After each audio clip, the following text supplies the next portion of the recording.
El acta de la sesión séptima queda a disposición de las señoras y señores diputados. Las actas de las sesiones quinta y sexta se dan por aprobadas por no haber sido objeto de observaciones. El señor secretario dará lectura a la cuenta. Presidente, se ha recibido de la Biblioteca del Congreso Nacional el informe por el cual da respuesta a la solicitud que hiciera esta comisión relativo al convenio entre el Servicio Agrícola Ganadero y la compañía minera La Escondida Salar de Punta Negra. Se recibió también correo electrónico del señor Alonso Barros, presente en esta sesión, mediante el cual sugiere que esta comisión considere invitar a la sesión del 22 de julio en San Pedro de Atacama al bioquímico Licantay Rolando Humire Coca, consejero del Instituto Nacional de Derechos Humanos, quien vive en la zona y es expresidente del Consejo de Pueblos Atacameños y fue miembro titular de la Comisión Chilena del Litio, participando en la negociación del royalty sobre las ventas de la empresa Rockwood.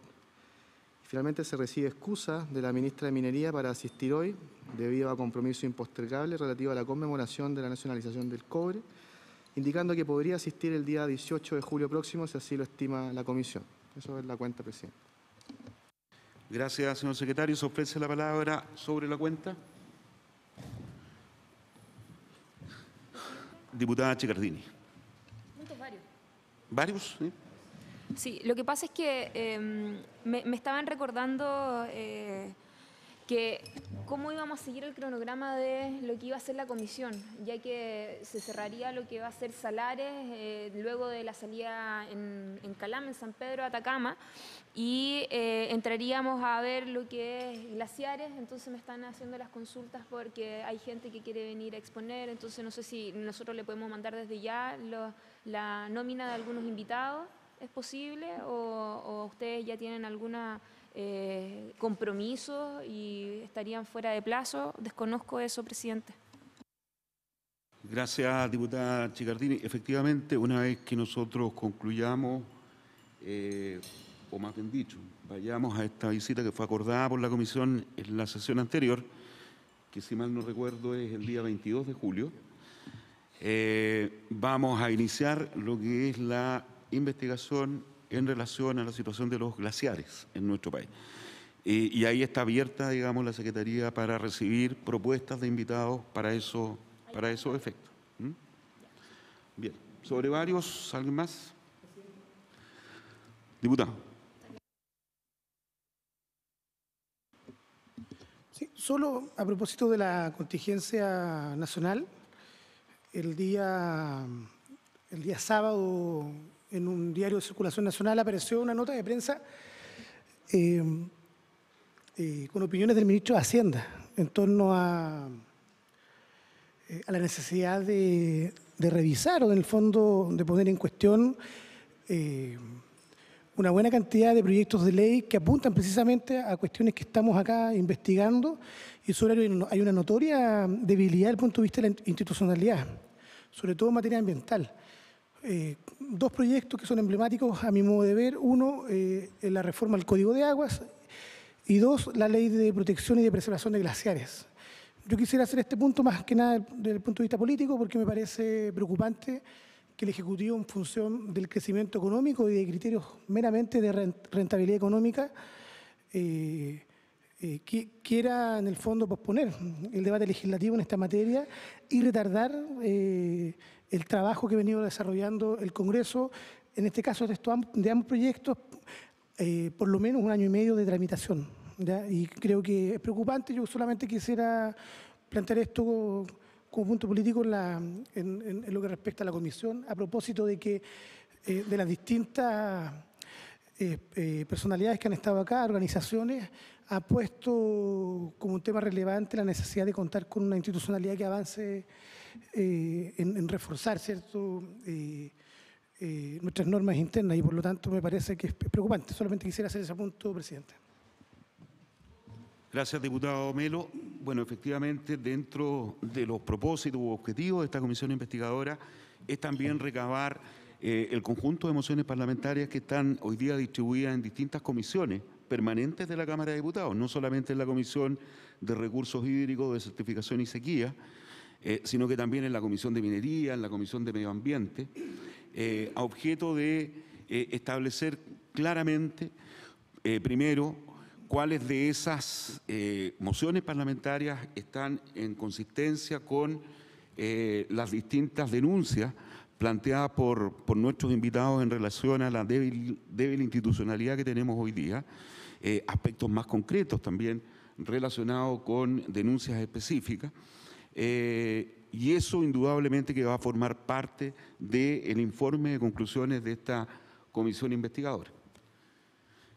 Bien, la presente sesión tiene por objeto recibir al señor Alonso Barros, que es abogado, doctorado en la Universidad de Cambridge e investigador senior de la Fundación Desierto de Atacama, para que informe sobre las materias propias del mandato de la comisión. También nos acompaña, y le damos la bienvenida, a don Jorge Vergara, que es representante de la Fundación Atacama, ingeniero agrónomo y especialista en temas de agua. No sé si ustedes tienen algún orden establecido en las presentaciones. Perfecto. Entonces le vamos a dar la palabra, en primer lugar, a don Jorge Vergara, que nuevamente va a exponer en esta comisión investigadora, y le damos la bienvenida.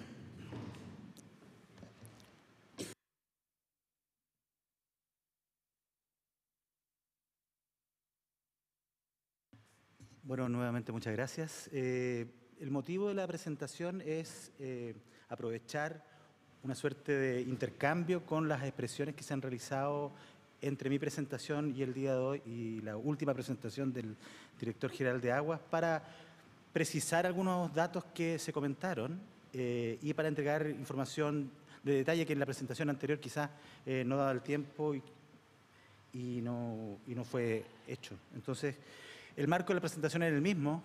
Sí voy a continuar conversando sobre los salares de Punta Negra y ese espacio que da entre el salar de Punta Negra y el salar de Atacama. Solo agregar que, bueno, que en la presentación anterior no hice referencia al salar de Imilac, que es un salar que se encuentra hacia el norte del salar Punta Negra en dirección al salar de Atacama. Solo recordar los periodos de inicio de operaciones de las 4 empresas mineras que se encuentran en el territorio, ¿ya? Partiendo por el año 84 con la Sociedad Chilena del Litio, hoy día Rockwood, del año 90 Minera Escondida, 94 Minera Saldívar y 95 SQM. También para volver a dejar puesto el punto, que en definitiva es un continuo natural indígena. Ahí aparecen las rutas troperas que fueron desarrolladas por una colega antropóloga Marinka Núñez y los sitios de ocupación territorial que abarcan tanto el salar de Punta Negra, Imilac y todo el transecto de Monturaqui, Negrillar y Tilopozo hacia el salar de Atacama. Y aquí vienen algunos aportes en relación a lo que conversábamos la vez anterior. Ahí en una flecha de color celeste es la dirección del flujo del acuífero Monturaqui, que aporta en definitiva a las vegas de la zona sur del salar de Atacama. Sobre los otros salares poco conocimiento tenemos, no sabemos realmente el comportamiento de los acuíferos. Existen presunciones que los acuíferos apuntan también a la zona sur del salar de Atacama, pero algunas publicaciones realizadas por el DICTUC indican que, por ejemplo, el salar de Punta Negra no tiene conexión, la cuestión que hasta el día de hoy está en duda porque no existe un estudio actualizado sobre la materia. Sí se puede decir cuestiones importantes que, detallando la presentación de la vez pasada, las exploraciones en Punta Negra comenzaron en el año 81 y las primeras concesiones que se desarrollaron, ahí está mala, en 1981, hay un 8 de más. Y las concesiones de la Dirección General de Aguas se iniciaron en 1982, es decir, un año después del cambio del Código de Aguas. El año 84, la minera UTA, que hoy día es Minera Escondida, elaboró un informe que yo creo que es central respecto a la concesión de derechos de aprovechamiento del salar Punta Negra. Decían ahí en ese informe que el salar de Punta Negra era el que tenía el mejor potencial de producción de agua para la explotación de Minera Escondida a esa fecha, y posteriormente también definen la recarga natural, ¿ya? Que lo vamos a ver más adelante. Y como lo mismo que ocurre en el salar de Atacama, quedaron por debajo las estimaciones de lo que realmente están extrayendo o de los derechos de aprovechamiento que se concedieron. Un tema crucial que yo no alcancé a mencionar la vez anterior y creo que es central en relación a lo que el director general de Aguas mencionó en la última sesión, es que existe un estudio de evaluación de impacto ambiental del año 97 de Minera Escondida, que se llama Proyecto de Lixiviación de Óxido de Cobre y Aumento de la Capacidad de Tratamiento de Mineral Sulfurado, que tiene una fecha de resolución en mayo del año 97. ¿Ya? ¿Y por qué es central? Porque esta condiciona el aprovechamiento de los derechos, valga la redundancia, de agua, de aprovechamiento de agua en el acuífero Monturaqui, en Negriari y Tilo Pozo.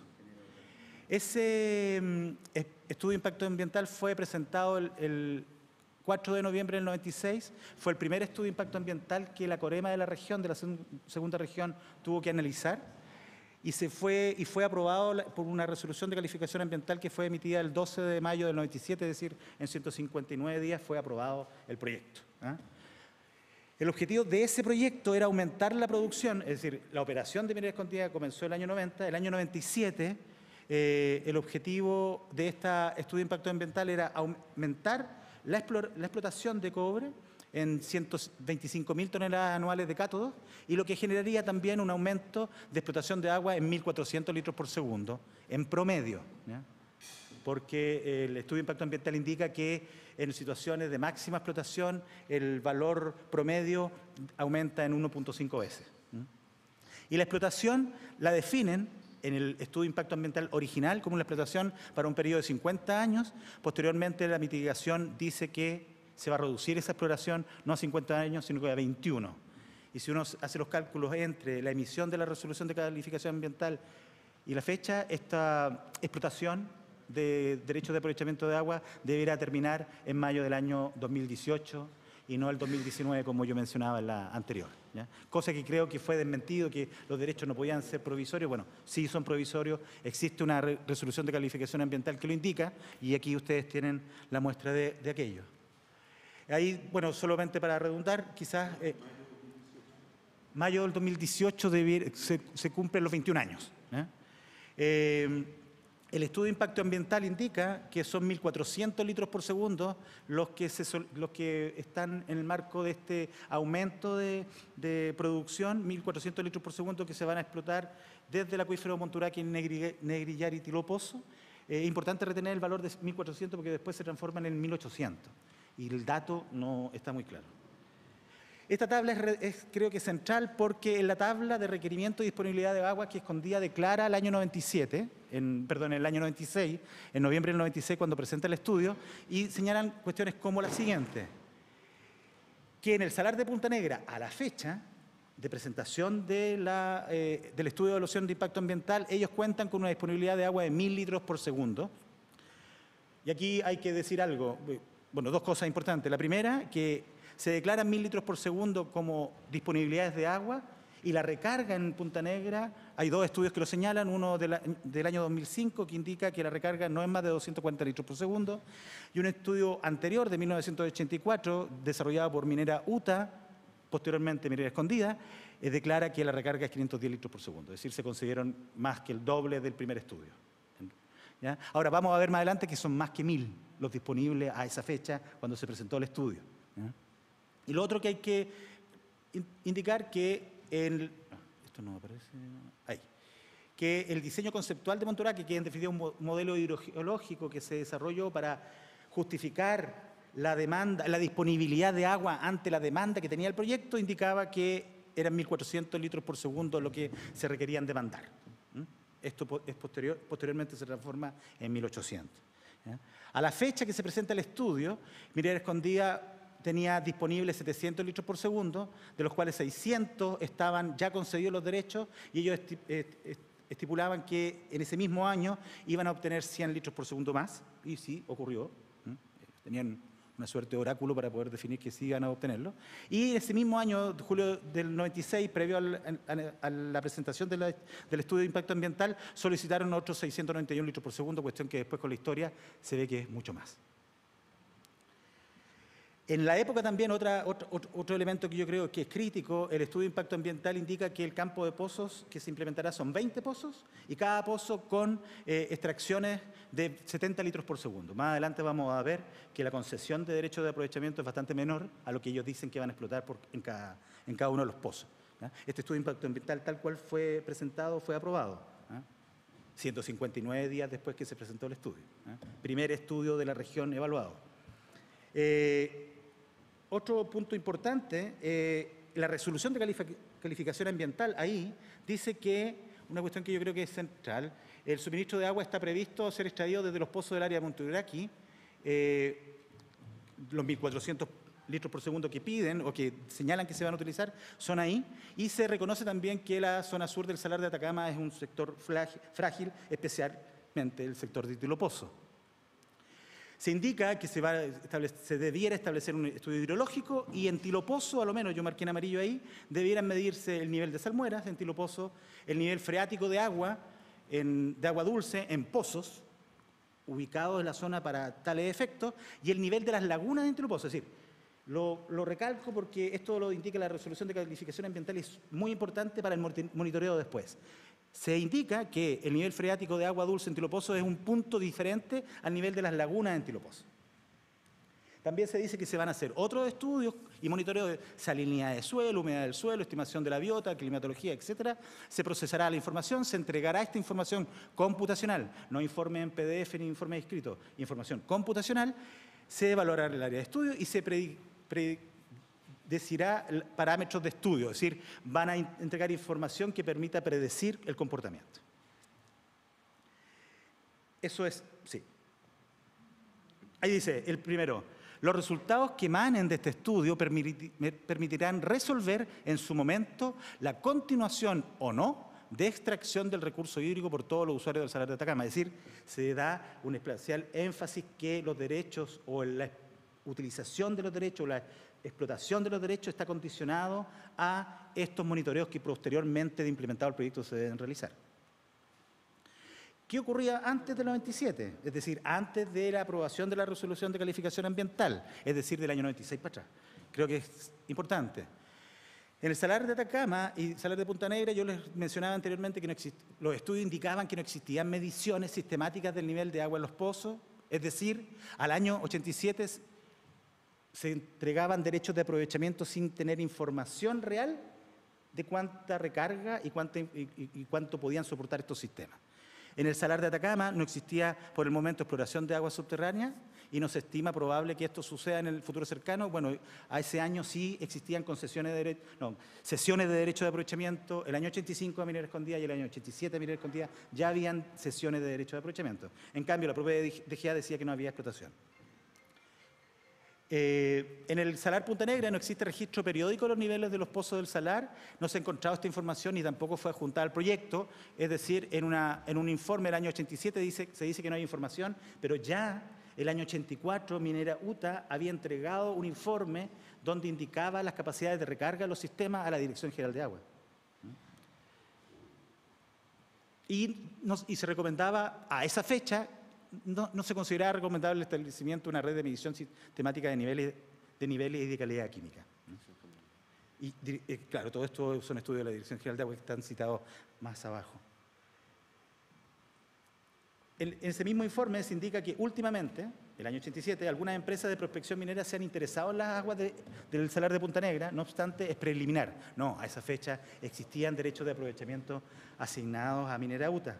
De producirse la instalación de alguna faena, la propia interesada haría los estudios pertinentes. Es decir, ya el año 87 se le delegaba a la empresa minera hacer los estudios y se actuaba de manera subsidiaria al rol que debía cumplir el Estado. Por tales razones, se estima innecesario el establecimiento de una red de control de niveles como de calidad de agua en el Salar de Punta Negra, cuestión que ustedes ya han visto que posteriormente esto debiera haber sido muy importante de haber implementado.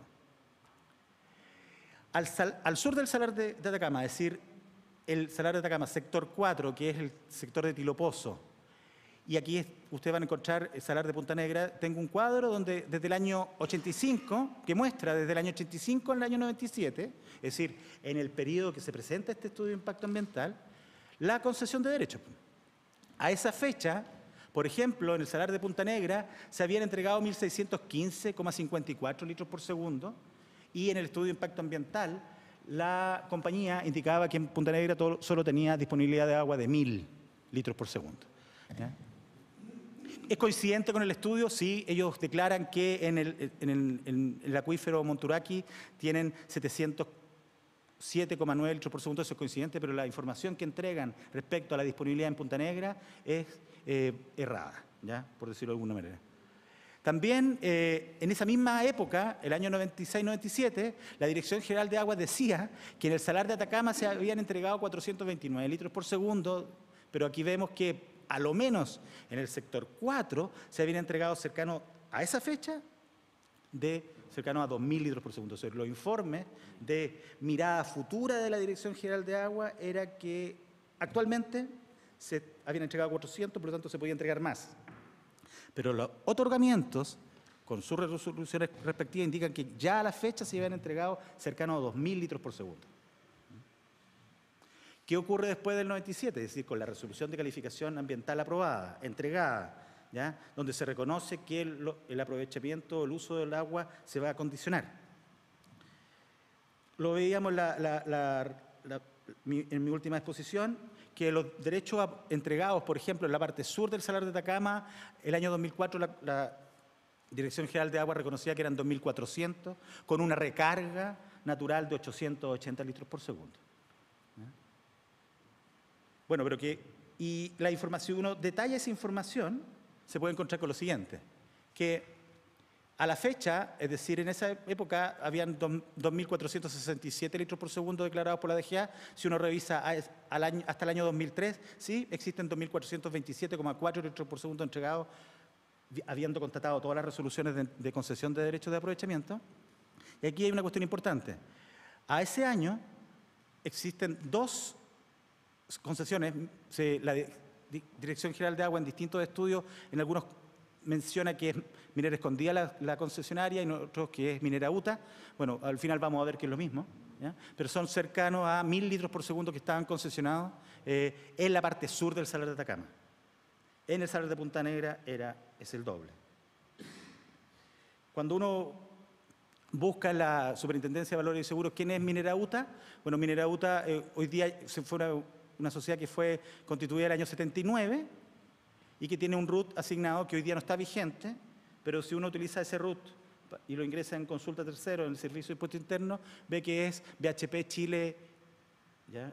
Por lo tanto, ahí uno puede entender quiénes son quiénes en el uso o la asignación de los derechos y la transferencia de derechos de aprovechamiento de uso privado. Esto es para, bueno, confirmar lo que yo les mencionaba. En el sector 4 existen, en la parte sur del salar de Atacama, 1.200 litros por segundo entregados a Minera Escondida, y en el salar de Punta Negra 1.600, lo que en suma son alrededor de 2.800 litros por segundo concedidos de agua para la explotación minera. Respecto a lo que mencionaba el estudio de impacto ambiental, que se construiría un campo de pozos de 20 pozos y cada uno extraería en promedio 70 litros por segundo. Cuando uno mira, por ejemplo, y esto se presentó el año 96, ahí ustedes pueden ver un cuadro que muestra todos los derechos constituidos para Minera Escondida hasta el momento de presentar ese estudio de impacto ambiental, y ustedes pueden ver que cada concesión es muy inferior a 70 litros por segundo, es decir, en cada uno de esos puntos no se podía extraer más. Se tenían constituido menos derechos por punto de los que se estaba diciendo que se iban a utilizar por cada uno de los pozos que se iba a construir en el acuífero Monturaqui, Negrillar y Tilo Pozo. Como es importante recordar, creo que ha sido materia de discusión, el tema de que los derechos de aprovechamiento sí va a ser un ejercicio, que se puede hacer un ejercicio permanente. Bueno, el estudio, la resolución de calificación ambiental, el texto publicado para aumentar la producción de cobre de Minera Escondida indica incluso ustedes pueden ingresarlo en la página web, ¿ya? Pero indica, por último dice, el impacto producido por la extracción de recursos hídricos necesario para el proyecto, ya de aumento de los 125.000 toneladas de cátodos anuales de cobre, por la extracción del recurso hídrico desde la cuenca de Monturaqui será mitigado mediante la disminución del tiempo de bombeo desde 50 años a 21. Es decir, una medida de mitigación fue la reducción del tiempo. Es Es decir, en los 21 años que hacemos el cálculo no es una cuestión de oída, es parte del texto publicado de la resolución de calificación ambiental que aprobó el proyecto de aumento de la producción de minera escondida el año 97. De esta forma se disminuirá el impacto en el flujo pasante y la disminución del nivel freático en los diversos puntos de la cuenca no comprometerá ni a largo plazo la estabilidad de los ecosistemas o de la flora o fauna dependientes del acuífero en cuestión. Sabemos que el acuífero desemboca en Tilo Pozo, por lo tanto esa es la zona de sensibilidad. El plan de alerta temprana que yo les mencionaba la vez anterior, ahí está, es un documento oficial que tiene fecha ¿cómo se llama? La resolución tiene fecha del 23 de julio del año 2001 y que indicaba muchas de las cosas que yo les mencionaba. Primero hace relación, es decir, el acto oficial de la Dirección General de Agua hace relación al estudio de impacto ambiental que yo les mencionaba, por lo tanto reconoce los 21 años de ejercicio de esos derechos de aprovechamiento y todos los indicadores.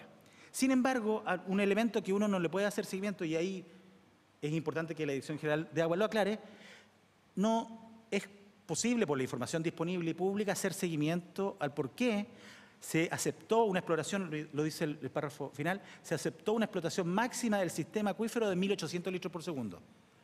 La empresa, cuando hace la presentación de su evaluación de su informe o su evaluación de impacto ambiental, indica que requiere, o el modelo hidrológico calcula que requiere 1.400 litros por segundo. El estudio lo presenta y presentan la información que lo avala, pero el plan de alerta temprana acepta un máximo de 1.800 litros por segundo. Y dice el documento oficial, en el último párrafo que les muestro en esta diapositiva, se han constituido derechos de aprovechamiento de aguas subterráneas en el sistema acuífero. Claro, sí, se demuestra que es así.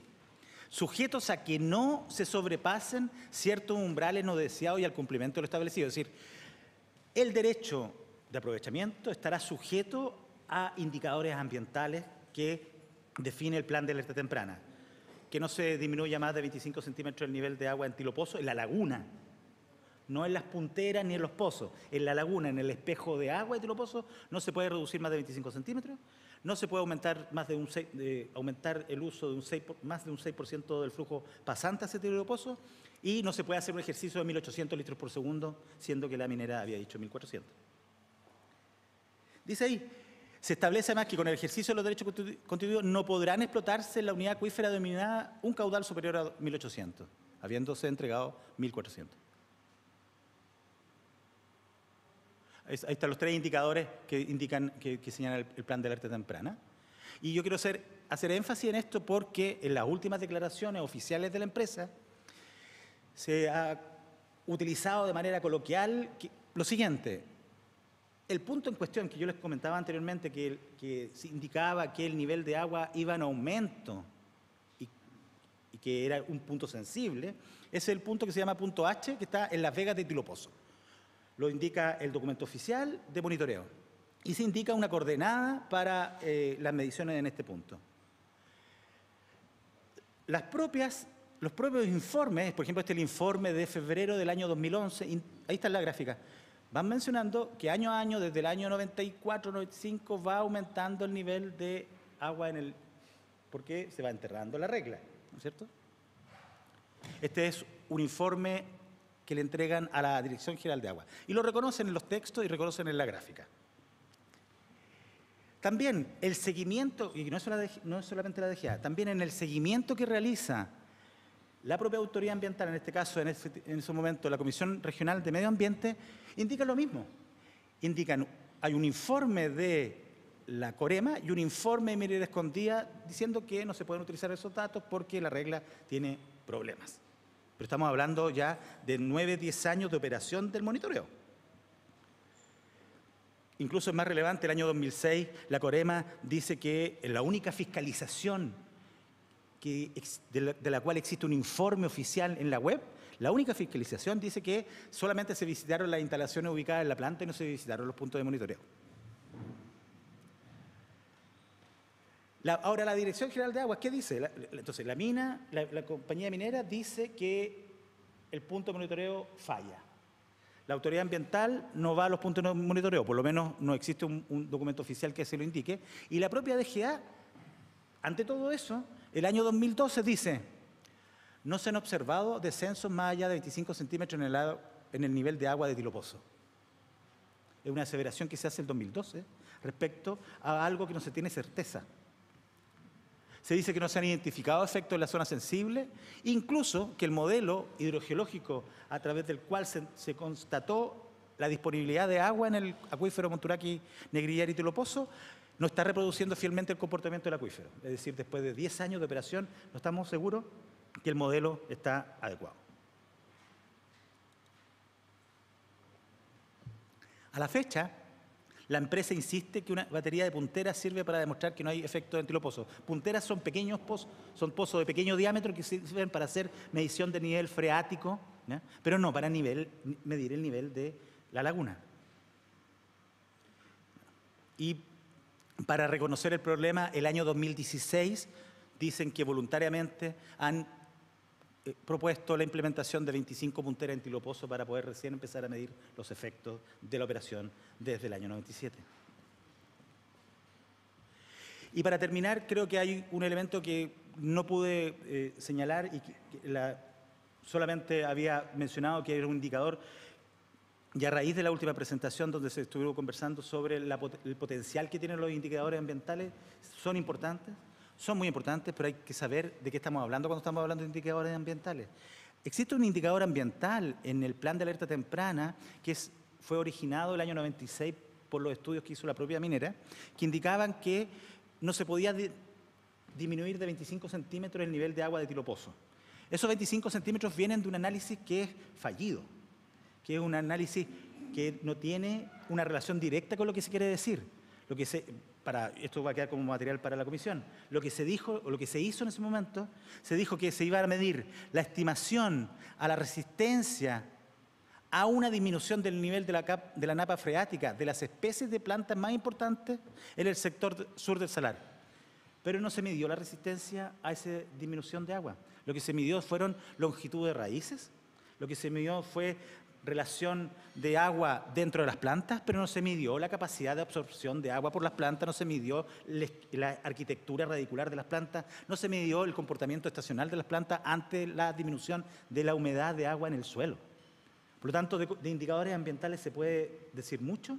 Yo creo que ahí lo importante es que los indicadores ambientales deben ser propuestos por la autoridad pública y no por las empresas privadas, ¿ya? Ahí, aparte de todo lo que hemos hablado de fiscalización, si uno está pensando en el futuro, es importante tener en cuenta aquello. Y para terminar, creo que es importante volver a decir, desde el año 2010 que nosotros venimos postulando, que se implementen planes conjuntos de vigilancia ambiental territorial, donde participe claramente el Estado, donde participe la empresa extractiva, pero también participe la comunidad. Eso, señor presidente. Muchas gracias. Gracias, don Jorge. Muy interesante su exposición y complementaria a la primera exposición que nos había hecho. Ofrezco la palabra a los señores diputados.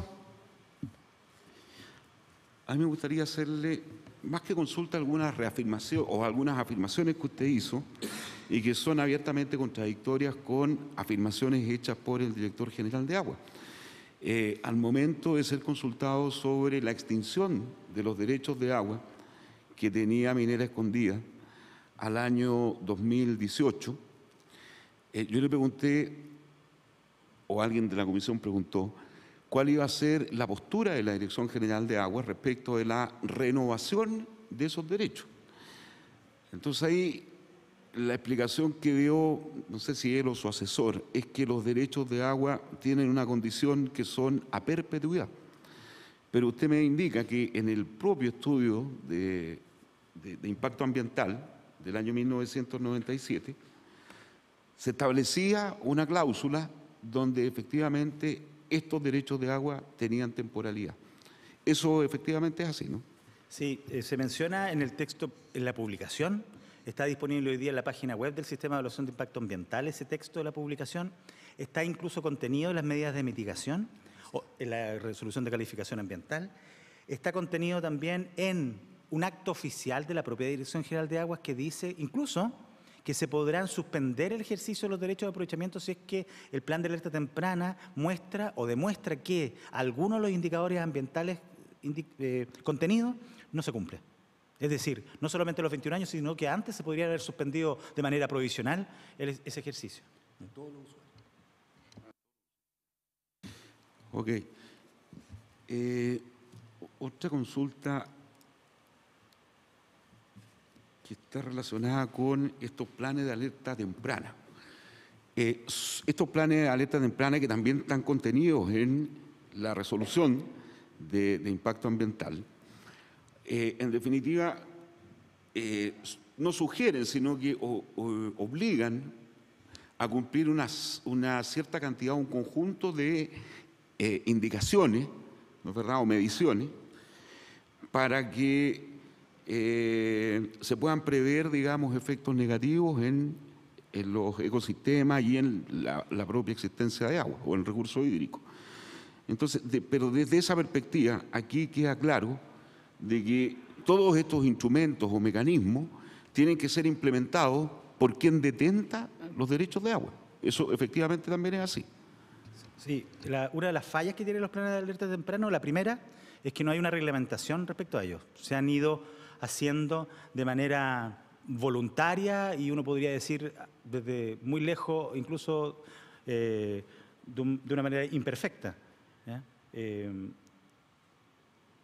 El rol de los planes de alerta temprana debiera ser un rol activo del Estado. Sin embargo, en la coordinación es un rol pasivo del Estado donde el vigilado entrega la información por la cual se le vigila. Y no hay una constatación permanente ni tanto de la autoridad de agua ni de la autoridad ambiental de la operación de estos planes. Los planes solo indican una relación entre la empresa minera, en este caso, y la Dirección General de Agua. No involucran la participación de la autoridad ambiental y menos involucran a las comunidades territoriales, es decir, en este caso las comunidades indígenas para los casos que estamos observando, siendo que ellas debieran ser consultadas, siendo que ellas debieran irse incorporando de manera paulatina a este proceso. Hoy día no hay reglamentación, por lo tanto no hay un esquema obligatorio en el sentido de lo mínimo que tendrían que contener estos planes de alerta temprana. ¿Es una buena herramienta? A mi juicio, es una buena herramienta en la medida que se le perfeccione y se robustezca la participación del Estado, tanto en la fiscalización como los recursos necesarios para poder hacer una adecuada fiscalización ambiental. Ok, muchas gracias, don Jorge. A continuación, dejamos entonces con la palabra a don Alonso Barros, que es abogado, investigador senior de la Fundación Desierto de Atacama. Don Alonso, tiene usted la palabra. Muchas gracias, presidente, por la invitación y a los diputados también y diputadas que asistieron. Lo primero tal vez sería señalar y recalcar dos puntos muy importantes de lo que ha dicho mi predecesor en la exposición, que es que la DGA también señaló o no reconoce o no asume el hecho de que el indicador, el pozo H de Tilopozo, también formaba parte de los instrumentos los cuales ellos debían utilizar para medir el cumplimiento del PAT y también de los niveles de extracción en relación con lo que había señalado la RCA, es decir, si se denotaban impactos en la calidad ambiental o en el comportamiento de las lagunas, tendría la facultad la DGA de suspender, ¿no es cierto?, estos derechos. Entonces, el director de la DGA en la última reunión señaló, ellos ocupaban solamente los flujos, ¿no es cierto?, los pozos que miden los flujos, pero no ocupaban la regleta. Pero su obligación y sus propios indicadores decían que debían ocupar estas regletas, ¿ya? Y eso refleja una situación que yo creo que hay que entenderlo así. Existe una seria crisis de disponibilidad de agua para las operaciones de minera escondida y sus derechos vencerían en el 2018 en función de lo señalado, y eso es gravísimo, evidentemente. No solamente para minera escondida, sino para el país. Estamos frente a una situación en la que la minera más grande del mundo está en una situación potencial de no tener derechos o no poder ejercer sus derechos en el sector de Negrillar, Monturaqui y Tilo Pozo. Lo mismo, porque señalaba así también la RCA, que se podían suspender los derechos a todos los usuarios del salar. Esto significa, en principio, de que la sobreextracción comprobada y el daño al acuífero y el drenaje del acuífero, en definitiva, puede afectar a todos los usuarios, es decir, a Rockwoods y a minera, digamos, SQM, porque así lo establecía esta norma. Y respecto de también la situación de los derechos de la minera escondida en Tilo Pozo, digamos en la zona de extracción de Monturaqui, hay que decir que la empresa está consciente, porque yo fui abogado de la comunidad de Peine, que es la comunidad más cercana y propietaria del suelo y del pozo de Tilo Pozo, y han autorizado, la comunidad ha autorizado en retiradas oportunidades a Minera Escondida para que evalúe el sector de Tilo Pozo. Así que Minera Escondida está muy al tanto de la situación. Quiero también señalar de que en la lectura del acta se señalaba la conveniencia de invitar al señor Rolando Umire Coca a la sesión que se va a realizar en el Salar de Atacama. Yo quisiera que, o sea, con toda la buena educación posible en estos casos, no conozco el protocolo preciso, pero que se le haga esa invitación. Es el que sin duda más conoce como bioquímico y como atacameño y como miembro de la comisión del Instituto Nacional del Derecho Humano, como consejero indígena. Él está muy al tanto de la situación. Salió un artículo de prensa muy importante en Bloomberg, ya que es de nivel internacional, respecto de el peligro que significaban las explotaciones en el Salar de Atacama para la vida de los flamencos que anidan y se reproducen y viven ahí. Él mismo señalaba la disminución evidente que para el pueblo atacameño, que ocupaban, entre otros, los huevos de los flamencos para alimentarse, que ya efectivamente no se aprecian prácticamente se aprecia una población muy disminuida. Así que solamente insistiría en la conveniencia para esta comisión de investigar, de invitar a don Rolando. También, bueno, comenzando con mi presentación, ¿no está el video? ¿No funciona el video? Ya, bueno, tenemos dos videos. Un video que demuestra el daño que produce la explotación de Soquimich en el Salar de Atacama, con evidente daño en la reproducción de los nidos de flamenco, un video filmado en el 2007 y transmitido en Televisión Nacional. Este hecho pasó muy desapercibido, como gran parte del actuar de Minera Soquimich en el Salar de Atacama, con las cuales las comunidades atacameñas han tenido una serie de conflictos a lo largo del tiempo que tampoco han merecido o recibido suficiente atención, pero que se ha traducido en el largo plazo en daños concretos, repetidos y muy nocivos para todo el ecosistema, los servicios ecosistémicos que provee el salar. Yo lo voy a mostrar en algunas fotografías en particular. Si me permiten, entonces, comenzaré. Lo primero es decir que el salar de Atacama, en particular, y así como el salar de Punta Negra, eran utilizados desde tiempo inmemorial para la extracción de sal por parte de las comunidades de Peine y también, en alguna medida, de Socaire. En el año 54 se señalaba: lo que más tiene importancia para Peine son la sal que se extrae del salar, en el cual los habitantes del pueblo explotan un manto de sal común debajo de la cubierta de sales inaptas para el consumo. La extracción de la sal está regida por la costumbre de recolectar sal solamente en la época de invierno. El buscarla en otra estación del año tendría como consecuencia que se helaran los campos de cultivo. Se trata de aquí de una asociación de los blancos cristales de la sal con los igualmente blancos cristales de la escarcha. La Grete Mosny señalaba este uso tradicional del salar. La sal se exportaba por los indígenas a Argentina a cambio de azúcar. En la mentalidad andina binaria que usted conoce, presidente, saben que rige el principio de complementariedad ecológica y de pisos ecológicos, y una de las grandes fuentes de sustento, no solamente para el consumo, sino que para el intercambio del pueblo atacameño, era la sal del Salar de Atacama.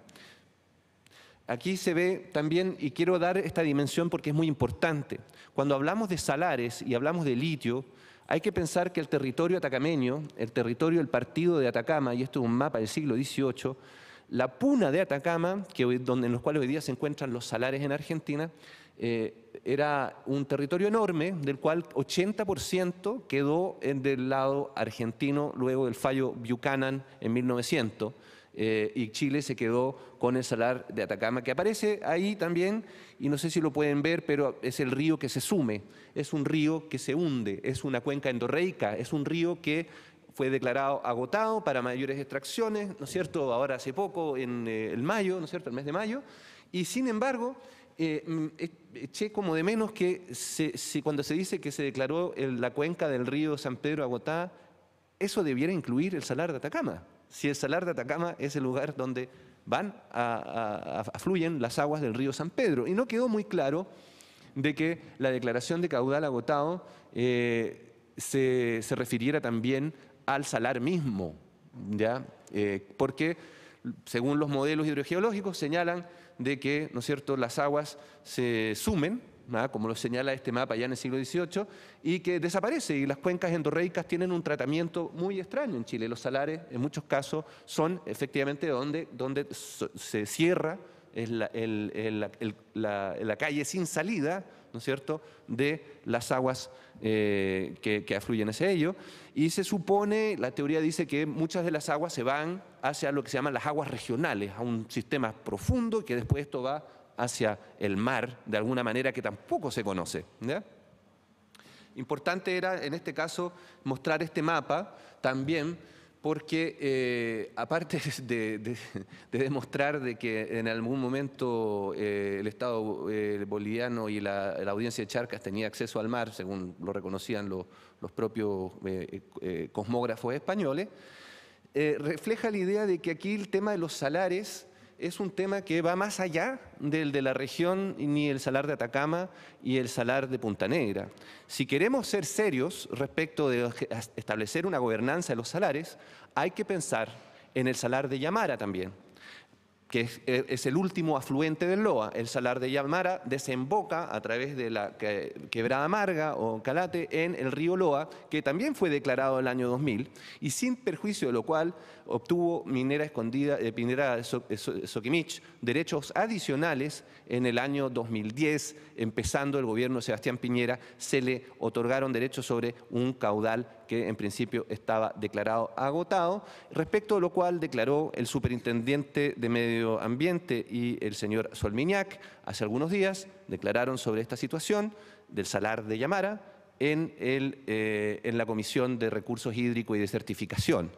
Sería interesante poder tomar notas y comparar notas respecto del tratamiento que ha recibido el Salar de Yamara por parte de las autoridades ambientales, que en este momento está sometido la explotación de Soquimich a un proceso de sanción por la Superintendencia de Medio Ambiente en razón de una investigación que llevó a cabo dicha superintendencia y que culminó hace relativamente poco, que demuestra que Soquimich tenía una serie de problemas en cumplimiento de su resolución de calificación ambiental, las medidas de mitigaciones, las medidas de compensación.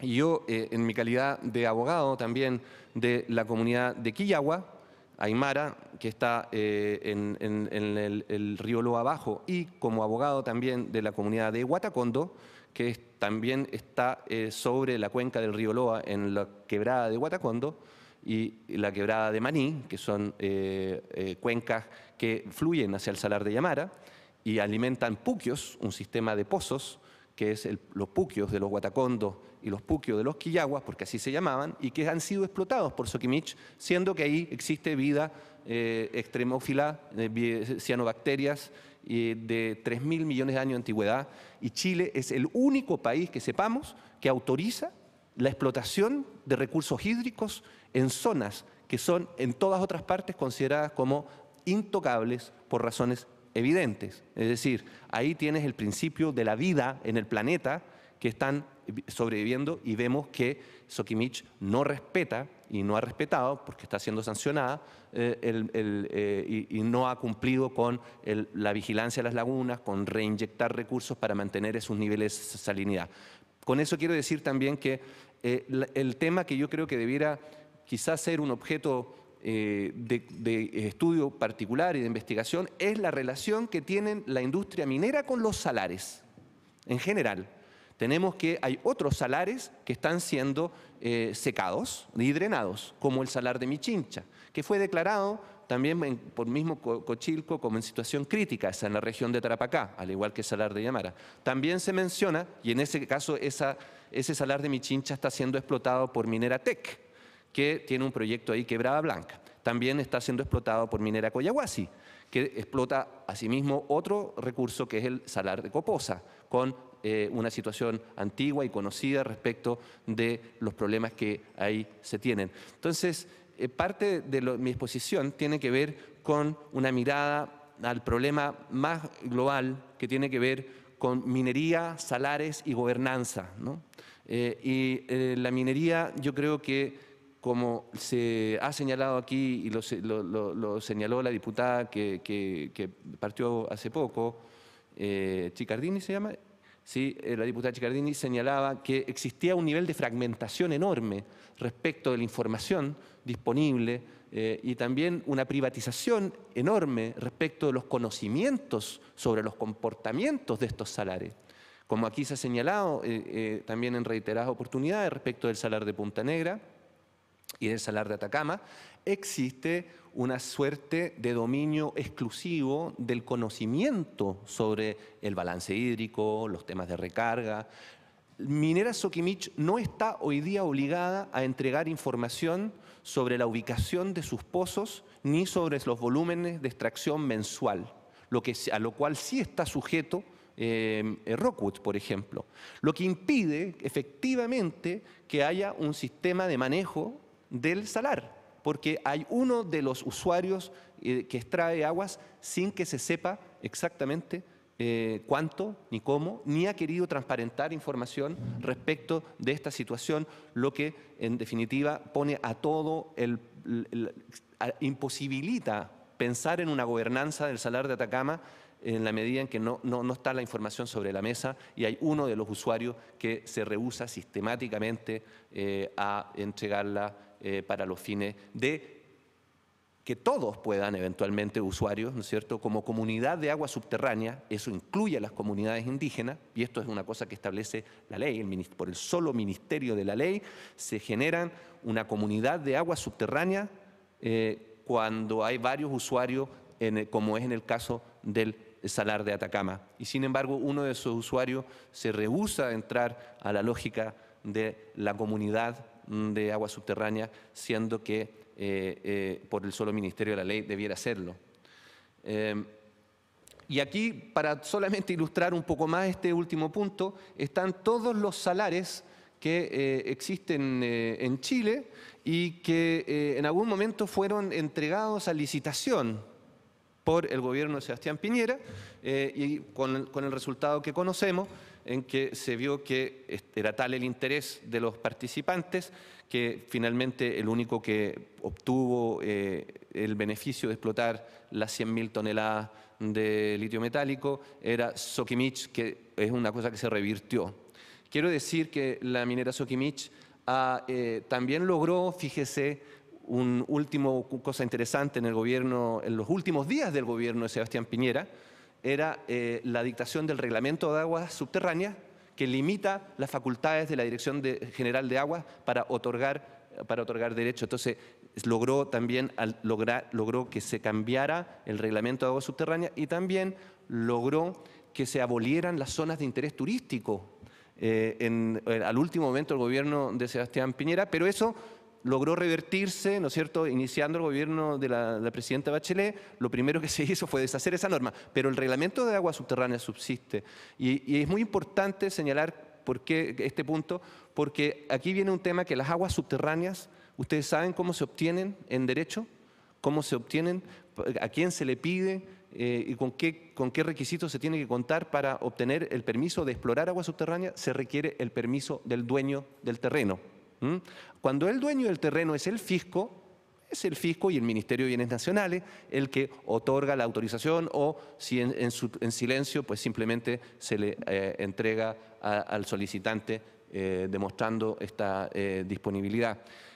Apenas fue aprobado, y esto es algo que tiene mucha importancia, hay un caso de la Corte Suprema, de un fallo en el fondo del 2014 de Codelco contra la DGA, donde Codelco solicitaba explotar derechos de agua en Aiquinaturi, explorar derechos de agua en Aiquinaturi, y la DGA le negó ese derecho, señalando que ahí esa zona de Aiquina y de Turi había sido demandada por las comunidades indígenas. Y había un expediente ante el Ministerio de Bienes Nacionales y por lo tanto debía autorizar esa exploración, en definitiva, las propias comunidades afectadas. A lo cual la DGA dijo, no, estas son meras solicitudes, son meras expectativas de las comunidades. No tienen un derecho inscrito de propiedad. Han solicitado la regularización de sus terrenos, pero no son las dueñas y por lo tanto no pueden oponerse a eso por el tema de que son como solamente una mera expectativa. Y la Corte Suprema falló en ese caso de que las comunidades indígenas, por el solo hecho de tener planteada e ingresada un expediente ante el Ministerio de Bienes Nacionales, tenían derecho adquirido y cierto sobre esos terrenos, porque así lo establece la ley indígena en protección y un estatuto especial de las tierras indígenas y de las aguas. Yo creo también señalar acá que en la exposición de la DGA anterior se señalaba mucho que las aguas superficiales son una cosa y las aguas subterráneas son otra. Pues bien, en el gobierno anterior del señor Lagos se modificó, creo que el artículo 22 del Código de Agua, y señalan que las aguas subterráneas superficiales son un solo cuerpo y forman un solo cuerpo y es una unidad. ¿Y eso qué significa? Que por decir un ejemplo, por cada litro superficial que se escurre, hay 10 litros que lo sostienen y de los cuales depende. Entonces, y eso es muy normal que se considere así. La fragmentación legal en Chile de los derechos de agua superficial y subterráneo genera un enorme daño por las posibilidades de manejo y de gobernanza de las cuencas. Aquí solamente menciono que en la zona de Antofagasta hay otro salar, que se le llama relave hoy día, que es el tranque de relaves de Talabre, que es un salar, y que el salar de Talabre hoy día es el lugar de depósito de todos los relaves de RT, sulfuros, y fueron aprobados la ampliación de este relave de manera algo, a mi juicio, que me merece dudas sobre su legalidad, porque el proceso de consulta no fue llevado a las comunidades indígenas y a Chuchí en particular no fue bien llevado, y se ha olvidado completamente que ese es un salar. Y es un salar que no tiene carpeta, ¿no es cierto?, de protección y que está sobre la falla, que es la que y era parte de la cuenca del Loa, ¿no es cierto?, que también fue declarado agotado. En fin, hay un tema, yo sé que no se metieron los temas de los relaves en esta comisión, pero me pareció oportuno recordar que ese tranque de relaves en realidad es un salar. El salar de Atacama, ¿no es cierto?, Río San Pedro, lo mencioné, explotado por Soquimich, y también el salar de Punta Negra. En el norte, más arriba, Coposa, explotado por Coyahuasi, Michín, Chatec, Coyahuasi, Yamare, Río Loa y Soquimich. El salar de Atacama está además inserto en el ADI Atacama La Grande, ¿no? El ADI Atacama La Grande es una zona territorial, así declarado, es un área de protección territorial formada y delimitada para la protección y para coordinar también las acciones del Estado en ese espacio geográfico en beneficio de las comunidades indígenas que lo habitan. Aquí nombro las 18, hoy día 19, creo, comunidades que pueblan y que habitan el Salar de Atacama y que han explotado sus orillas desde tiempo inmemorial y que han visto sus usos restringidos en función de la sobreexplotación, porque ha efectivamente disminuido la cobertura vegetacional, según, y corrígeme Jorge, pero en más de un tercio o un 70% en el sector sur. Sector sur entre un 40% a un 60%. Y esa cobertura vegetacional era la que proveía de alimento a los ganados y a las prácticas de recolección también de leña, porque hace mucho frío en el salar en esta época y en general.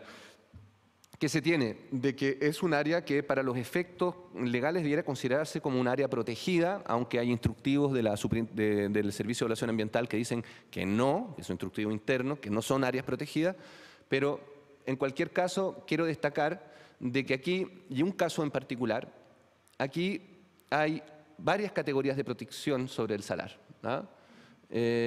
Una de ellas es la calidad de sitios Ramsar, ¿ya?, que es el sector de Soncor, también están el salar de Puxa, entiendo, y el salar de Tara. Son salares y que también se supone que están interconectados como parte de la macrocuenca del salar de Atacama y están protegidos y están declarados como tales. Aquí hay una foto, bueno, de los trabajadores de Peine limpiando su cocha, que es una forma de trabajo colectiva que refleja el manejo que la población local hace de sus recursos hídricos y año a año realizan ceremonias para que puedan seguir viviendo de la agricultura como lo han hecho desde hace miles y miles y miles de años en este sector. Y es la limpia de canales que se llama el sector. Sobre el pueblo Licanantay habita el entorno del salar de Atacama. Se dedica principalmente a la agricultura, al pastoreo y también a los atractivos naturales y paisajes culturales. Administran el agua y su escasez hace milenios y han logrado categorías de protección legal, declaraciones de SNASPE, SOIT, acuíferos protegidos. Recuerden también que una ley Elwin, creo que en 1992, modificaron el Código de Aguas para proteger las vegas y bofedales de la región, la primera región y la segunda región de Antofagasta. Del año 92 modificación, y a pesar de toda la riqueza que han extraído también como trabajadores, porque los atacameños forman 90% de los trabajadores de Rockwood y un porcentaje importante también, sobre todo de Toconao, de Soquimich. Y sin embargo, el beneficio correlativo que han obtenido como trabajadores y como dueños ancestrales del territorio ha sido relativamente poco. Así que aprovecho de esto por decir también lo siguiente. Aquí yo hablo en mi calidad de abogado que fui mediador en el proceso primero de un acuerdo entre la comunidad de Peine y la empresa Rockwood, que traigo una copia que fue publicado, lo dejo para ustedes. Convenio de cooperación, sustentabilidad y beneficio mutuo entre Peine y Rockwood Litio Limitada, que fue sometida al Comité de Ministros en el año 2012.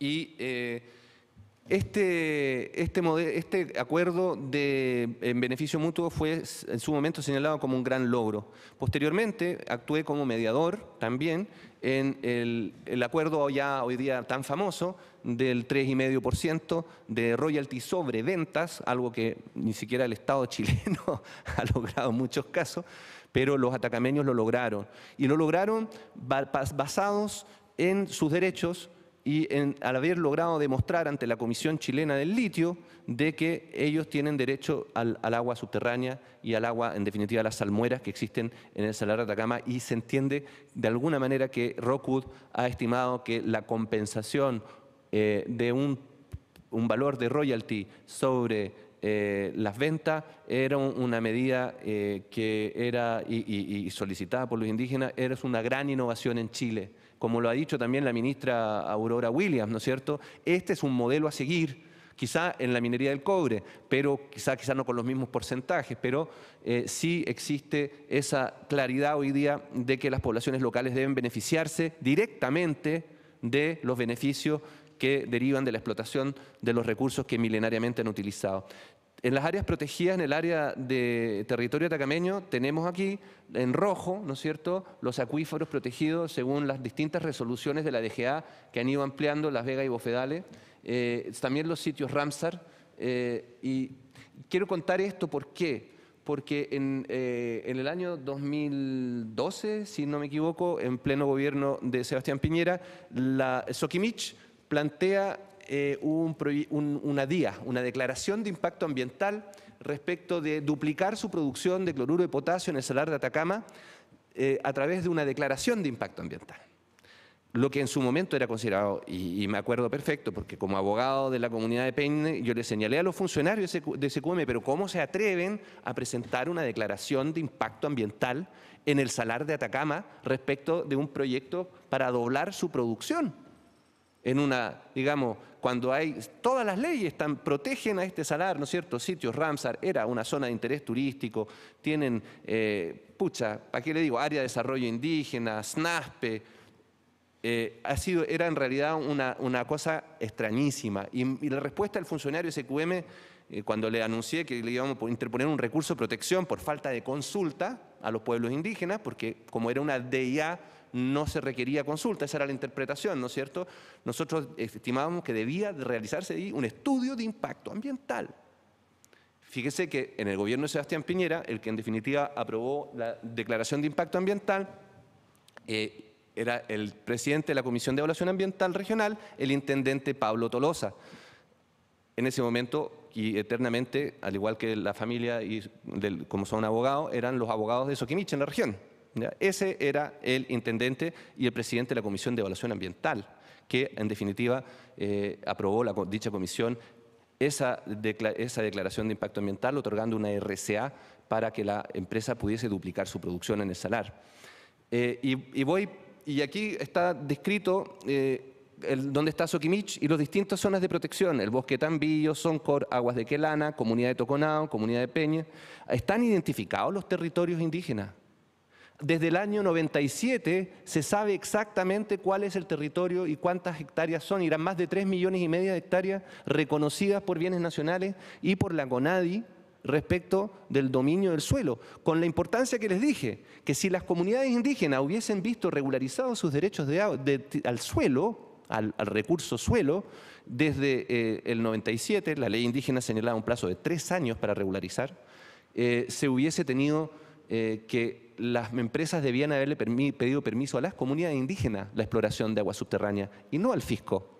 Y aquí se explica la demora que ha existido en la regularización de dichos derechos territoriales, porque evidentemente el Estado, y en ese momento también me acuerdo muy bien, en el Ministerio de Bienes Nacionales decían, ¿y por qué van a ser los indígenas que van a decidir el desarrollo de los recursos hídricos, la explotación en el Salar de Atacama? ¿Ya? De una postura bastante poco conveniente, diría, por decirlo menos. El hecho es que pusimos el recurso de protección contra la resolución de calificación ambiental que aprobó la duplicación de la producción de Soquimich en el Salar de Atacama y ganamos en la Corte de Apelaciones en un fallo que anuló la RCA. ¿No es cierto? Apeló el intendente que reemplazó al señor Tolosa, que se llamó Waldo Mora, y en la Corte Suprema, en definitiva, revirtió la decisión de la Corte de Antofagasta en un supremazo, señalando que no habían argumentos por parte de las comunidades indígenas para pedir que se revocara dicha RCA.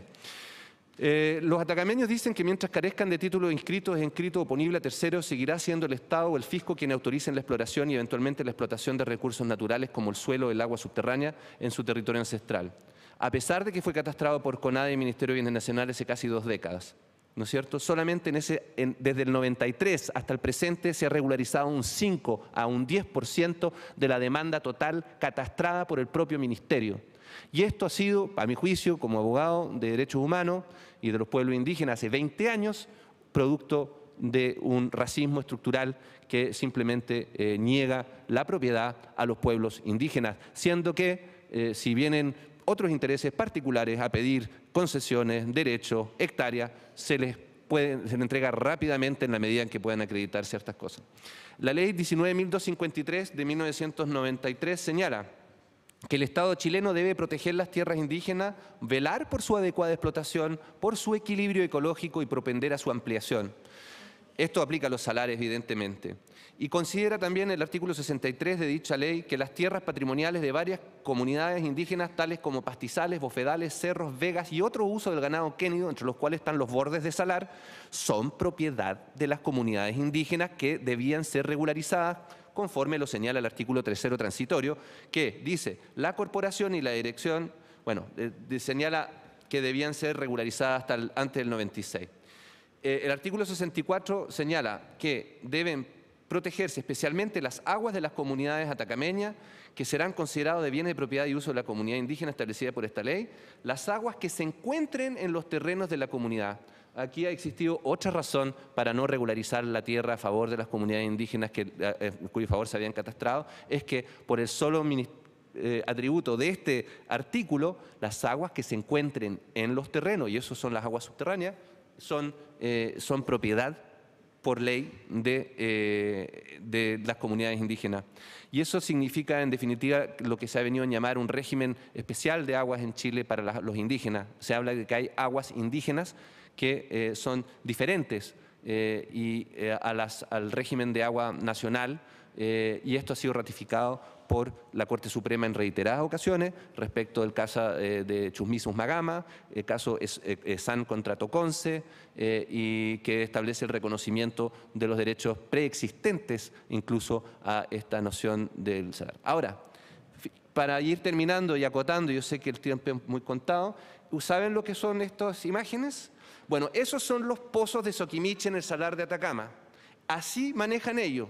Yo esta información la obtuve hace algunos años de parte de personal que trabajaba ahí, que impactados por el daño señalaban que no cumplían para nada con las normas de la Secretaría de Energía y Combustible, que requieren ciertos mecanismos de almacenamiento de petróleo, de diésel y también Entonces, esta persona me mandó esta información señalando más la cantidad de PVC, de carpeta, de HDP, de todo estos material plástico botado en el salar. O sea, hay una falta de cuidado impresionante de parte de Soquimich respecto de todo el salar, ¿ya? Y estos son dos nomás fotos que les mostré. Arriba está, en cambio, el hotel 5 estrellas que tienen también construido sin autorización en el salar de Atacama.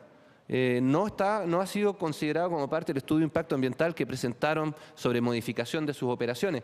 Hay una cantidad de irregularidades enormes en el accionar de SQM que ha tenido Chipe Libre, que donde todos los servicios públicos han hecho vista gorda. Aquí otra imagen. ¿Usted cree que esa mancha, esa no la pueden borrar? No la pueden borrar. Esa mancha que se infiltra de diésel, y esto es uno solo de los pozos, es permanente y continuo y es imborrable. Este daño es irreversible, ¿sí? En fin, yo en su momento presenté estos antecedentes o algunos de estos antecedentes a la Comisión Chilena del Litio como abogado del Consejo de Pueblos Atacameños. En su momento el pueblo atacameño justamente proponía formas, y fue el que yo creo que instaló la idea de la necesidad de gobernar los salares. Que significa que el Estado también se haga cargo, no parcializadamente o fragmentadamente, de todos estos temas, que la DGA vea el agua, que el SAC vea los animalitos, que la SEC vea los depósitos de petróleo, que la CONADI vea los derechos indígenas, sino que realmente buscar un mecanismo de gobernanza efectivo, que desde el sector público se ha materializado ¿no es cierto?, en esta comisión, este comité de la Corfo, ¿no es cierto?, que es de todos los servicios públicos. Pero ¿qué pasa con los otros actores territoriales no públicos, como los pueblos indígenas, que no están siendo considerados? Nosotros hemos propuesto, y también es una invitación a esta comisión, que investigue las posibilidades de realizar una mesa regional de gobernanza de los salares como piloto en la región de Antofagasta, porque evidentemente que los servicios públicos no han cumplido a cabalidad con el mandato ni de proteger los salares, que es propiedad de la nación toda, como lo dice la Constitución, ni de cuidar los recursos hídricos que ahí se explotan. Aquí acompaño una muestra que ya del documento, el acuerdo de sustentabilidad firmado entre Rockwood y la comunidad de Peine, que después se amplió a el Consejo de Pueblos Atacameños para obtener ese royalty. Yo lo que pregunto a la Comisión, ¿es posible lograr una cadena productiva responsable del litio mediante mecanismos de trazabilidad y certificación ambiental? ¿Podemos organizar la producción, transporte y consumo del litio en marco robusto, sustentable y equitativo? ¿Cuáles son los obstáculos a un régimen de gobernanza que tome en cuenta los aspectos sociales y ambientales? De nuevo, el reglamento, todos los problemas que hemos visto, el reglamento de aguas subterráneas aprobado en definitiva por Soquimich. Esto fue es una obra, yo creo que habría que investigar qué minutas del reglamento de aguas subterráneas fueron enviadas a quienes para que se obtuviera este absurdo reglamento. Hay una intrazabilidad. Yo les indico que Soquimich vende solución de cloruro de litio, algo que prohibió, ¿no es cierto?, la Comisión del Litio, en definitiva, que no se podía seguir vendiendo salmuera a granel a los chinos en particular. Pero lo que hacía Soquimich es vender litio a Ganfeng, que es uno de sus socios en China, que lo maquila y lo reenvasa en bolsas de SQM. Eso es lo que no se sabe, que ese sobrevalor, esa utilidad, ese valor agregado a la salmuera, no lo declara Soquimich ni lo ha declarado, porque eso se genera en China, con su maquiladora, con su socio, y las ventas y utilidades ya de los productos más elaborados respecto a la salmuera de liño no son, por eso es importante establecer la trazabilidad. Segundo problema que mencionaron aquí las invitadas, las diputadas en la otra oportunidad, es que existen universidades regionales que tampoco han cumplido con su labor de generar conocimiento público. Y recordemos el principio básico de que la información y las ideas son públicas. Aquí hemos visto que ha habido un contubernio permanente entre universidades regionales y empresas mineras para dejar en opacidad los derechos y el comportamiento y los temas ambientales en la región.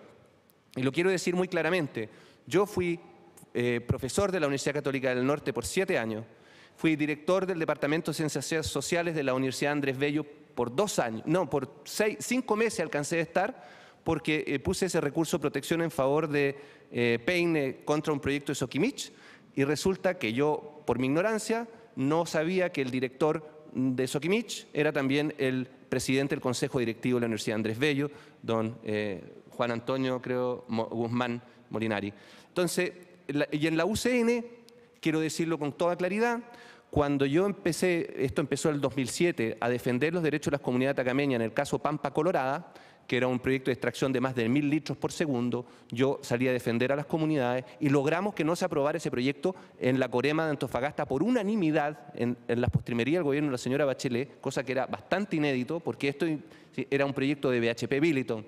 En ese momento, a mí mis autoridades universitarias, el vicerrector académico en particular, don Mario Pereira, señaló que yo no hablara de pueblos indígenas, nunca más, a la prensa, ni de territorio, ni de derechos humanos, ni nada, que no hablara ni defendiera, siendo que yo era investigador y profesor. Me censuraron, pero no tuvo mucho efecto esta censura. Lo que sí lo digo con toda responsabilidad, este señor Mario Pereira, que obtuvo, hoy día es subdirector de Geología de Cernagiomín. Después de ser vicerrector académico en la UCN, es subdirector de Geología de Cernagiomín, y ellos fueron los que me señalaron como abogado de que no podía yo seguir haciendo mi trabajo como abogado, como investigador y como defensor de los derechos humanos de las comunidades. He visto en Chile, y voy terminando, les prometo, que estoy en una lista negra de las universidades. A mí se me despidió de la Universidad Andrés Bello después de una serie de meses sin explicación por razones económicas, y también de la Universidad Católica del Norte, después de 7 años como leal funcionario. Yo le planteé, me contrataron de la Universidad, de la London School of Economics, para hacerme cargo de una maestría de Derecho, Antropología y Sociedad, en la cual estuve 2 años. Y a la vuelta a Chile simplemente la Universidad Católica del Norte no me autorizó, o sea, yo me vi obligado a renunciar, lo que hice con mucha alegría, porque en realidad el ambiente universitario y la relación de las universidades y de las mineras es un tema que tampoco se ha resuelto satisfactoriamente a efectos de lograr una gobernanza de verdad de los salares. En la medida, como lo decía acá Jorge, en que la información siga siendo tratada, y ambiental y social, siga siendo tratada como privada, como la parte solamente de las empresas, no vamos a poder lograr encadenamientos productivos sustentables y equitativos. También el Ministerio de Bienes Nacionales entra en esta relación. Yo no lo voy a nombrar porque ya va a aparecer acusación, pero el jefe de la división de catastro pasó a hacer trabajo para las mineras durante el gobierno de Sebastián Piñera y ahora vuelve a ser jefe de división de catastro. Hay una puerta giratoria en el mundo minero, universitario y también estatal que no se ha logrado atajar y que se necesita realmente hacer escrutinio sobre eso, porque si no, no vamos a lograr la gobernanza de los salares de manera equitativa y sustentable. CONADI, lo mismo. Y finalmente, aquí en relación con este mismo tema de las puertas giratorias, quiero señalar los fondos que entregan las mineras a las universidades y son bastante impresionantes. En la Universidad Católica del Norte, donaciones 2007-2011, donaciones de ¿cuánto? 2.000 y tantos millones de pesos. Minera Escondida, Compañía Minera Saldívar, Anglo American, Compañía Minera Pacífico, Aguas Antofagasta, Pesquera San José. Bueno, aquí parece una lista que no es la de las universidades. En este caso, en el caso de Minera Escondida, yo planteé luego tener estas presiones. Los que habían pedido al vicerrector que me echaran, el vicerrector no me echó, me dijo no hables, pero me encontré con el que era vicepresidente de Asuntos Corporativos de BHP Billiton, en ese momento, no solamente Escondida, y le pregunté, después de que se le ganara el caso de Pampa Colorada, le dije, ¿por qué se te ocurrió pedir que me echaran? Y él me señaló, porque estamos en Chile, porque esto es lo que se hace en Chile. Cuando aquí no hay investigadores independientes, expertos independientes en materia de agua, de derechos indígenas, no los hay. Y los que pudiese haber son cooptados o empiezan a trabajar o son presionados para que no digan realmente lo que resulta de sus investigaciones. Yo tuve que renunciar a mi calidad de mediador entre Rockwood y las comunidades indígenas del Salar de Atacama, luego de ver cómo Soquimich estaba se empezaron a descubrir los escándalos en torno a Soquimich, que mucho tiene que ver con el Salar de Atacama. Aquí este reglamento de aguas subterráneas aprobado, estas declaraciones de impacto ambiental aprobadas en el salar quizá más protegido del mundo, para nada. Todas estas cosas me obligaron a decir que yo no quería seguir siendo mediador en un proceso determinado porque veía que impediría a las comunidades resolver autónomamente sus problemas con Soquimich y yo estoy empezando también hace años generando acciones para esto. Quiero decir sobre Punta Negra también que existe un acuerdo entre la Universidad Católica del Norte y Rockwood para estudiar el salar en completo. Mire, aquí esto, junio del 2015, y es una buena noticia. Rockwood y la UCN tienen un acuerdo para todo lo que sea geobacteria, vida social, todos los temas. Y esta información estará a disposición del público, estos estudios, este acuerdo. Sería muy interesante que quedaran en el dominio público también. Porque la privatización del conocimiento genera la perversión de que, en definitiva, tanto las universidades como los funcionarios públicos terminan trabajando para las mineras. Acá quiero señalar, a modo de ejemplo, que en enero del 2013 la señorita Liliana Cortés se opuso a un proyecto de Soquimich para doblar su producción, señalando que debía haber un estudio de impacto ambiental y tenía que hacerse participar a las comunidades indígenas, y al poco rato señala que dice el motivo que se pronuncian conforme a este proyecto de la CONADI, diciendo el motivo por el cual nos pronunciamos conformes, que comprendemos que dado el proyecto está planificado para desarrollarse dentro del terreno de propiedad de Soquimich Salar, y que luego de revisar la DIA se entiende que no provocará nuevos impactos negativos sobre el territorio cercano y sus componentes. Es decir, porque es propiedad de Soquimich el terreno, no genera impacto en su entorno. Esto es lo mínimo de cualquier análisis ambiental, es decir, la distancia entre una propiedad y todas las comunidades que rodean el salar. Esa fue la respuesta que motivó además la aprobación por la Comisión de Evaluación Ambiental de ese proyecto, que es el que sigue dañando el salar de manera incontrarrestable. Aquí tengo la apelación del señor Waldo Mora en calidad de intendente de la región de Antofagasta nombrada por Sebastián Piñera, oponiéndose al fallo de la Corte de Apelaciones. Aquí está una copia que también les voy a dejar de el memorándum de entendimiento que entiendo que es público entre Corfo y las comunidades y Rockwood Lithium. Esto sí está entendido que es un documento público, pero que en definitiva refleja que Rockwood está cambiando el estilo también, ¿ya?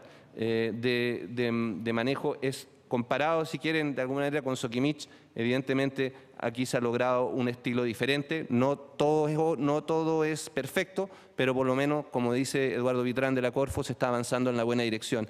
Y para finalizar, solamente, y no es por cachiporra, pero yo en Chile me cuesta mucho publicar mis trabajos, mis estudios, mis investigaciones. Como profesor en Londres, pude lograr de que editoriales extranjeras publicaran mis estudios. En particular, les recomiendo, si tienen oportunidad, salió el 2016, este año, se llama Justicia del agua, minería y la forma fetiche de la ley en el desierto de Atacama. Se mencionó en la introducción, yo soy abogado y doctor en filosofía, especialista en antropología.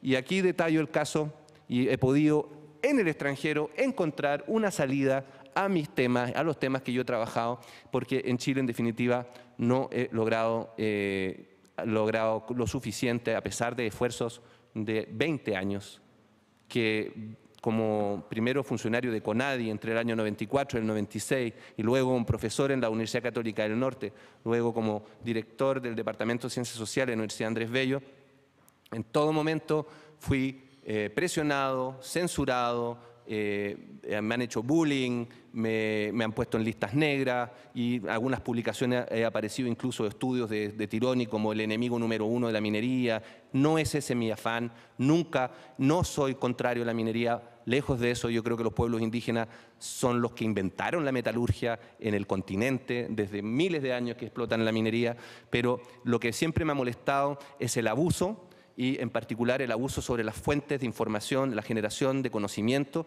que debiera ser un afán público y hoy día se ha convertido en algo muy malo. Y por eso, para cerrar, les traigo la petición de la Asociación de la Cuenca del Río Huasco y su afluente, que reúne a más de 10 organizaciones de Aguita que quieren ser parte de esta comisión, también de las comunidades aymaras de Quillagua y comunidad quechua Guatacondo, que piden por favor que se consideren a los salares de Yamara y el salar de Michincha, que están los dos sometidos a grandes regímenes de explotación insustentable.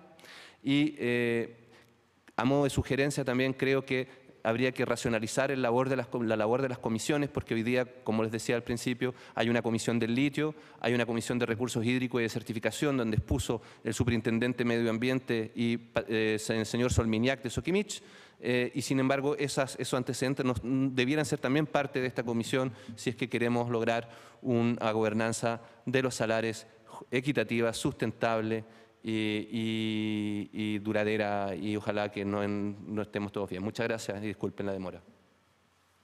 Muchas gracias, don Alonso. Interesante la exposición. Lamentablemente hemos cumplido la hora de término. Yo tengo un compromiso a las 2:30 de la tarde. A mí me quedan, y me imagino que a mis colegas también, varias consultas relacionadas con su exposición.